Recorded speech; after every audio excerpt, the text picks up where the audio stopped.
Palakkad Kanjikode IIT ക്യാമ്പസിൽ വിദ്യാർത്ഥിനിയെ തലക്കടിച്ച് പരിക്കേൽപ്പിച്ചെന്നൊരു വാർത്ത വരുന്നു. ഒരു ഡേറ്റ സയൻസ് എഞ്ചിനീയറിംഗ് 4ാം വർഷ വിദ്യാർത്ഥിനിക്കാണ് തലയ്ക്കടിയേറ്റത്. സുഹൃത്തുക്കൾക്കൊപ്പം ഡൈനിങ് ഹാളിലേക്ക് നടന്നു പോകുന്നതിനിടയിലായിരുന്നു ആക്രമണം. അജ്ഞാതൻ ആക്രമിച്ചു എന്നാണ് പോലീസിന് ലഭിച്ചിരിക്കുന്ന മൊഴി. ക്യാമ്പസിലെ CCTV ദൃശ്യങ്ങളും പോലീസ് പരിശോധിക്കും. സച്ചിൻ വിവരങ്ങളുമായി നമുക്കിപ്പം തത്സമയം ചേരുന്നുണ്ട് പാലക്കാട് നിന്ന്. സച്ചിനെ, എന്താണ് സച്ചിനെ സംഭവിച്ചത്?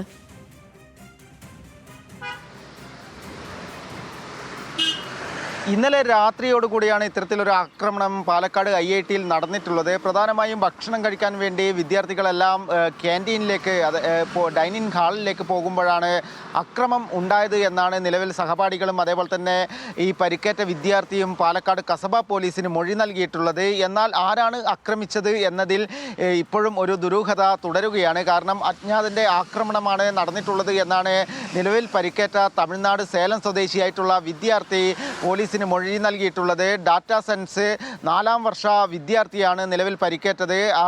വിദ്യാർത്ഥിയെ കോയമ്പത്തൂരിലെ ആശുപത്രിയിൽ പ്രവേശിപ്പിച്ചിരിക്കുകയാണ്. ആദ്യ ഘട്ടത്തിൽ വാളയാറിലെ ആശുപത്രിയിൽ പ്രവേശിപ്പിച്ചെങ്കിലും തലയ്ക്ക് ഏറ്റ അടി ഗുരുതരമായതിനാൽ കോയമ്പത്തൂരിലെ ആശുപത്രിയിലേക്ക് പ്രവേശിപ്പിച്ചിരിക്കുകയാണ്. നിലവിൽ കസബ പോലീസിൻ്റെ നേതൃത്വത്തിൽ അന്വേഷണം ആരംഭിച്ചിട്ടുണ്ട്. എന്നാൽ കൃത്യമായ അന്വേഷണവും അതേപോലെ തന്നെ അജ്ഞാതരടക്കം IIT-യിൽ കടന്നുകൂടുന്നുണ്ട് എന്ന് ആരോപിച്ചുകൊണ്ട് ശക്തമായ പ്രതിഷേധം വിദ്യാർത്ഥികളുടെ ഭാഗത്ത് നിന്നും ഇന്നലെ രാത്രിയോടുകൂടെ ആരംഭിച്ചിരുന്നു. ഇന്ന് പുലർച്ചെയാണ് പോലീസ് എത്തി ചർച്ച നടത്തിയതിനു ശേഷമാണ് പ്രതിഷേധം അവസാനിച്ചത്. എന്തായാലും കസബ പോലീസ് കേസെടുത്ത് അന്വേഷണം ആരംഭിച്ചിട്ടുണ്ട്. പ്രധാനമായും CCTV ദൃശ്യങ്ങളടക്കം കേന്ദ്രീകരിച്ചുകൊണ്ടുള്ള അന്വേഷണമാണ് നിലവിൽ നടന്നുകൊണ്ടിരിക്കുന്നത്. സേതു.